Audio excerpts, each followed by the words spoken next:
Alors, je récapitule. Ce que le gouvernement a fermé en premier, le 13 mars, c'est les écoles, soi-disant que c'était un niavirus. Et puis, qu'est-ce qui rouvre en premier? Les écoles. Alors, qu'est-ce qu'ils en ont fait du niavirus? On a laissé les écoles ouvertes pour les gosses des soignants puis des gendarmes, alors que le virus se promenait par là au travers, et puis que les enseignants volontaires n'avaient pas de masque ni de gel. Déjà, ça n'allait pas, ça. Alors pourquoi lundi, on oblige les maîtres et les maîtresses d'école à porter un masque, alors que ça fait 2 mois qu'ils n'en avaient pas, puis que le corona était au plus fort? Alors en plus, ces pauvres gosses, ils vont avoir en face d'eux quelqu'un qu'ils ne vont même pas reconnaître. Ils ne verront même pas son sourire.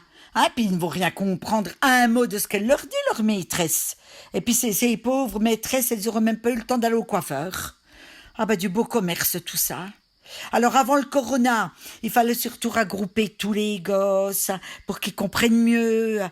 Ça s'était bien prouvé, puis qu'ils apprennent mieux. Et puis maintenant, faut les mettre en rang d'oignons. 1 pour 4 mètres carrés, mais on va en faire des ânes. Mais c'est branquignol au gouvernement. Mais alors ils nous ont déjà détruit notre économie parce qu'il manquait de lits, parce qu'ils n'ont pas voulu sauver l'hôpital public quand ils étaient tous en manifestation. Puis alors maintenant c'est les entreprises, les enseignants, puis les gosses qui trinquent. Oh, mais ça m'énerve ça.